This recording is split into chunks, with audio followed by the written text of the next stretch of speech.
Where do you get your network news? MSNBC, CNN, Fox News?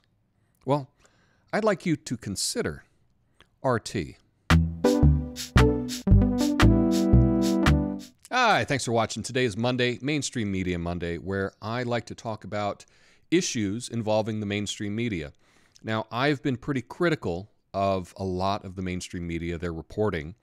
And in my own life, people will ask me, well, Tom, where do you get your news? And I get it from a lot of different sources. I think eventually I'll put out a list of all the websites I go to.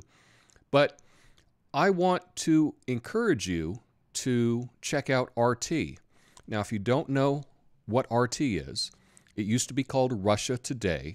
It is a news television network that is funded by Russia. RT America is based in Washington, D.C. It's run by Americans that put out stories for Americans about things in America. But this is the network that is constantly maligned by the mainstream media as being a Putin puppet, is just putting out propaganda for the Kremlin. And I don't think that that's true. And so today what I've done is I've picked a number of clips from the network just to expose you to some of the reporting that they do on that network. Now, here's the thing. If you know about RT, you don't need to watch this video. I just picked out some examples. But you may be thinking, oh my God, Tom, you're a Putin puppet? You're just you've fallen victim to all this propaganda? Well, you know that CNN, MSNBC, they're just putting out talking points from the CIA. I mean, you're aware of that, right? Anytime there's a war, all the networks get behind it. You're getting propaganda from the American government. And this network, RT, puts things out. They may have a different perspective. Now, their perspective may be on just highlighting what the truth is. Now perhaps, I wouldn't necessarily trust them when it came to stories about Putin himself. There may be some bias, but mostly what I see is some pretty honest reporting, and I see examples where they point out, like what I'm doing, they point out flaws in the mainstream media. So here's the first example. This is an interview with Ben Swann.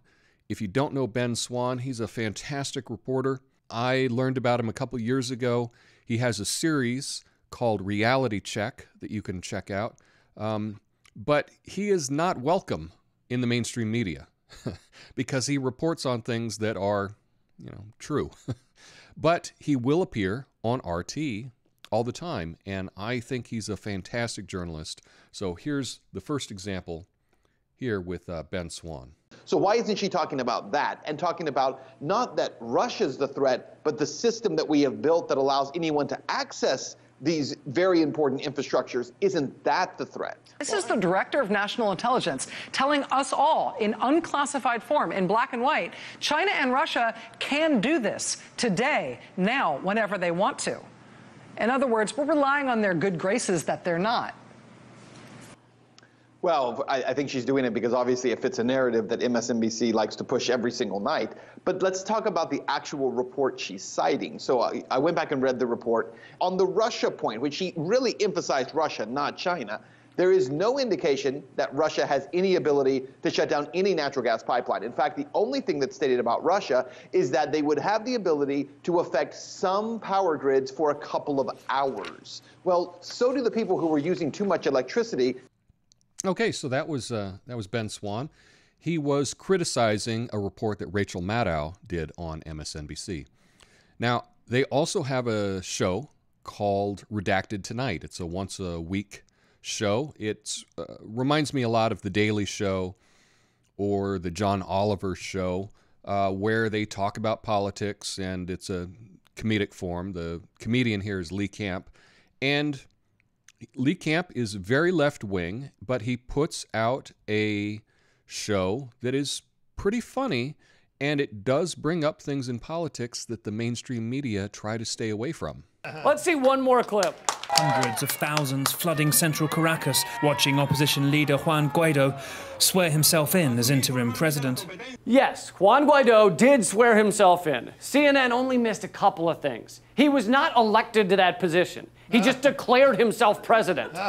That's not really how governments work, you know? But if it is, okay, I hereby declare myself governor, let's say Idaho, all right? I mean, no one will really notice that, right? I'm pretty sure the current governor's a hedgehog with a bow tie on, so who's gonna complain? But also, CNN doesn't want you to know that there's one problem with Juan Guaido. Turns out 81% of Venezuelans don't know who he is.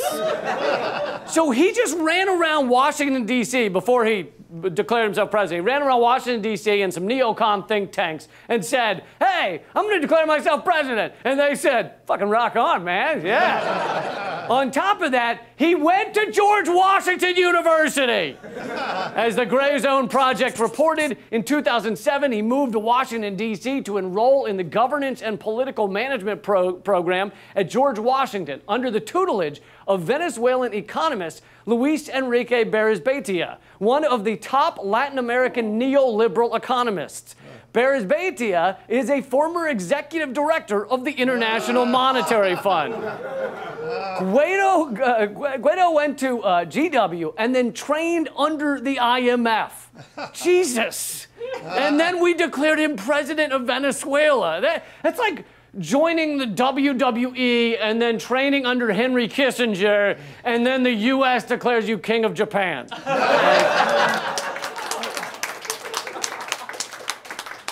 And so you can see why the media would not want to promote RT, because RT puts out programs like Redacted Tonight that point out, you know, in this case, CNN's reporting and how terrible it is. Now, they also have different programs such, this is a Crosstalk. It's one of the shows with multiple talking heads chatting about the topic of the day. What's problematic here is that the Democrats... They say nothing about it. The Democrats and the left always play the race card now. They always play the misogyny card now. It's that's the flush they hold in their hand, because they don't have any good ideas to improve the life of people. All they do is walk around and say, you're a racist, you're a misogynist.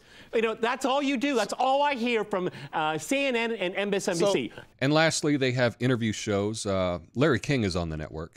But this is an interview with Chris Hedges. You may know about him, New York Times bestselling author.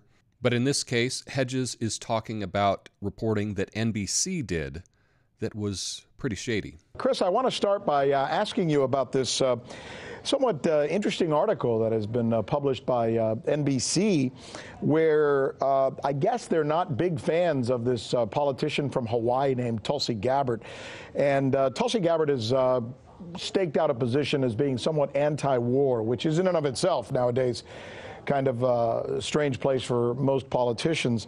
But they go after her by saying that she has ties to the Kremlin because she wants troops pulled out of Syria, and then vis-a-vis has ties somehow to RT because we are, quote, part of the Russian propaganda machine. What do you make of this kind of reporting? Well, it's not reporting. It's kind of right up there with communists put fluoride in our drinking water. We've seen this kind of smear against Bernie Sanders, Jill Stein, who I supported, the Green Party candidate, and it's, you know, they pick it up. There's no attempt to find primary source material to justify the claim.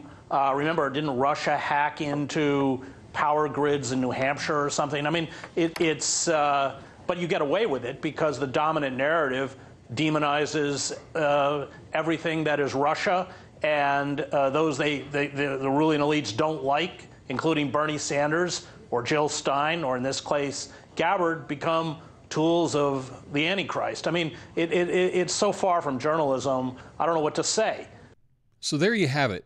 Many different clips all pointing out problems with the mainstream media and issues with their bias.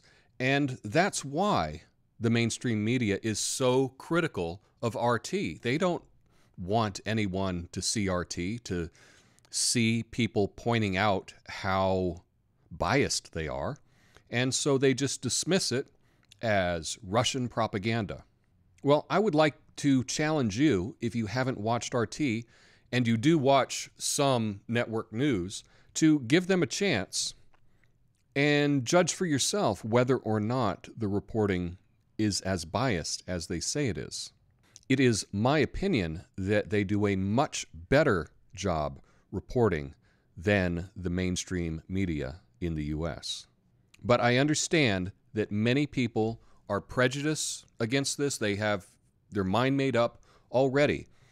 I've tried to point this out to people in my own life, and often I'm just dismissed as just a sucker that I would believe Russia.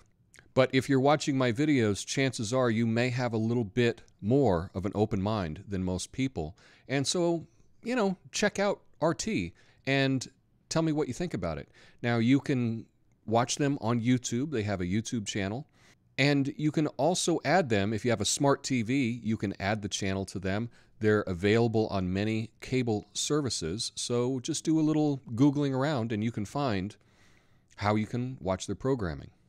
And once you do, can you let me know in the comments what you think about RT? Peace. Thanks for watching all the way to the end. You can help me reach my goal of 1 million, make that 4,000 subscribers by hitting the like button and subscribing. Thanks.